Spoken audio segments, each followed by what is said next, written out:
Hey, it's Dan here, and today what I'm going to be making for you is a chicken Parmesan, or at least my version of it.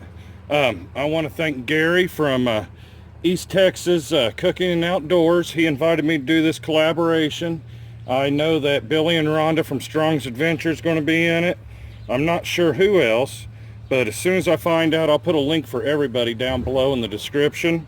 But I definitely want to thank Gary for inviting me into this. Hopefully you guys like the way I do it.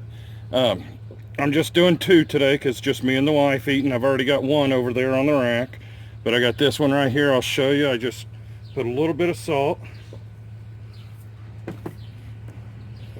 and then some black pepper.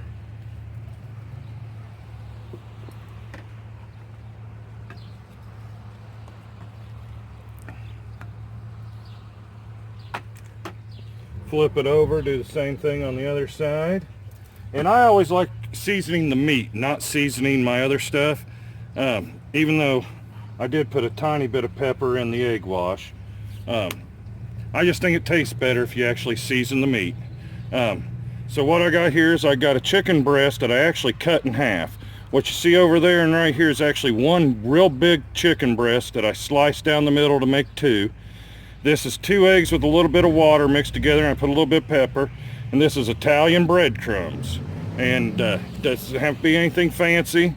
Like I said, I just used the generic Italian breadcrumbs. Let me get a few more going in here.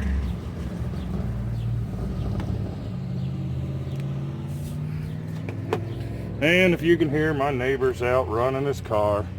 He just got him a old Camaro, and he thinks he's I don't know, Steve McQueen or somebody in it. He races it up and down the road now all the time.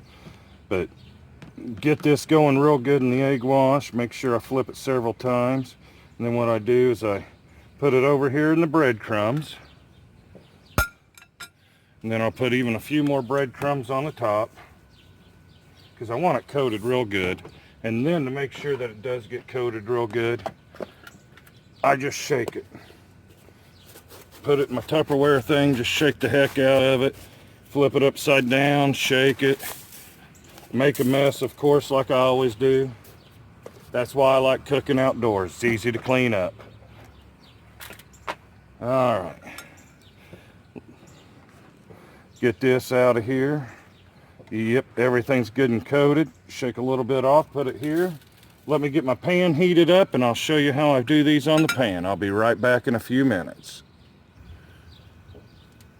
Alright, I got my 12-inch lodge here. Let me center this up over the burner just a little bit. I got it to where there's just a whisper of smoke coming off of my seasoning.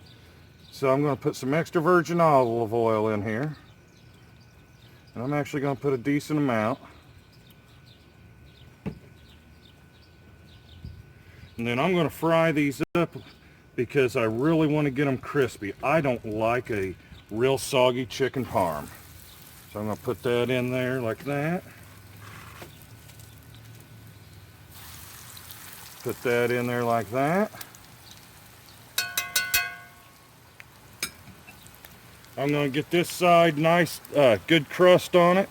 And then I'll be flipping it over. And then I'll be doing everything. And I'm going to end up finishing up in my grill. Right now I'm trying to regulate my temperature on my grill to 350. So while this is cooking, I'm going to pause it for a second. I'm going to go play with my grill. I'll be right back. Alright, I got this sizzling real good. I'm sure you can hear how good it's sizzling. I'm going to go ahead and flip this. Got a good caramelization on that side. Good caramelization on that side. And I went ahead and I changed my tongs, because the other ones had been touching the chicken while it was totally raw. So I just wanted to change out my tongs so I wasn't dealing with that. Trust me, it looked a little bit on the brown side, but that's just the breadcrumbs. But this is going to be nice, crispy. I'll be right back. Alright, I got the other side good and crisp also. So let me slide this over here out of the way for a minute. Right here's a 9-inch lodge, and this is going to be perfect size. transfer these bad boys into here. And they're not cooked all the way through yet, but they will be once they go into the grill for a half hour.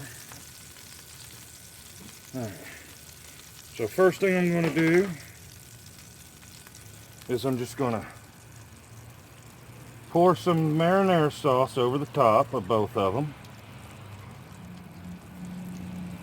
And what I have here, this is the chunky tomato, garlic, and onion pasta sauce is what I have. And then I've got myself some mozzarella cheese.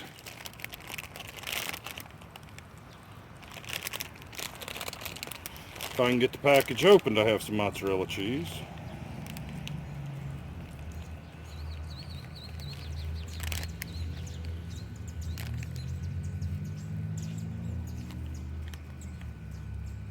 And we'll lay a couple slices on each one.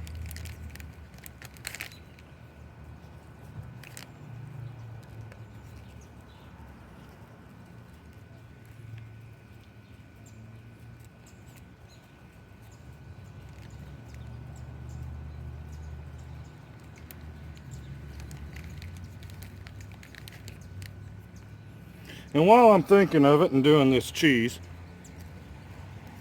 I did get some mail, and actually it's been a little bit ago, a couple of weeks ago, from Billy and Rhonda. And I've been intending on doing a mail call and everything. And I also got some mail from a guy I follow on Instagram. So I'll probably be doing a mail call here in the real near future. It'll be short though, because I've only gotten 2 pieces of mail. But alright, I got this mozzarella on here. What I'm going to do is I'm going to put it in the grill until this gets bubbly, and then I'm going to take some Parmesan cheese and I'm going to cover everything with Parmesan cheese, but I am going to put a little bit more of that tomato sauce on top once this gets melted. So let me get this transferred over to the grill and I'll be right back with you. Alright, my grill's running roughly about 325 according to the gauge. But I believe that's because I opened it up a few minutes ago to check on everything. I'm going to set this right here in the center. Make sure I take my handle off so I don't have me a fire. Close it up. I'm going to guess 15 minutes, possibly 20. I'll check it after 15, but I really want that cheese to be browned up real good on the top of it. I'll be back here in just a little bit.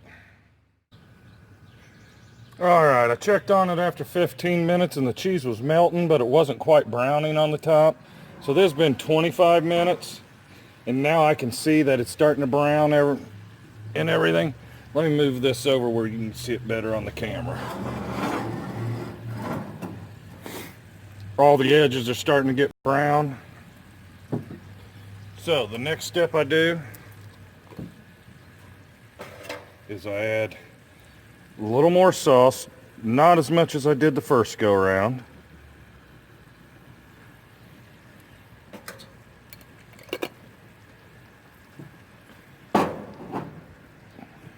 And then I've got this Parmesan and Reggiano cheese, and I am definitely going to put a healthy dose on here.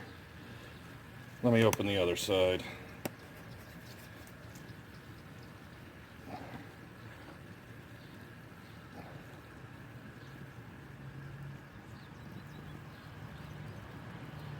Alright, now I'm going to close the lid again, and once that gets all bubbly, we'll call this done. And actually, I need just a touch more right there.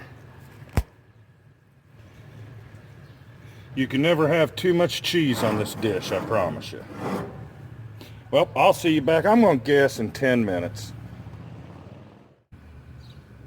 Alright, this has been going for roughly 10 minutes or so. Cheese is all looking good and bubbly.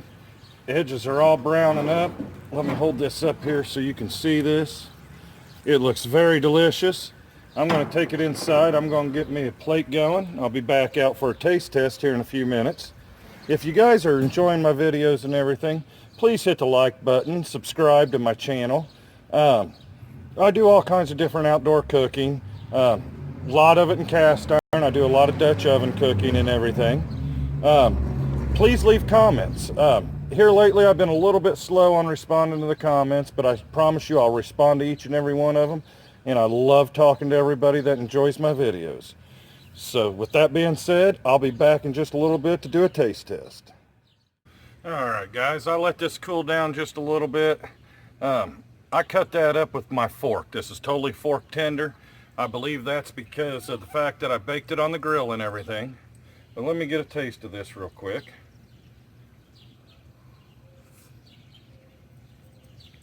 Okay, it's still hot. Let me get another bite.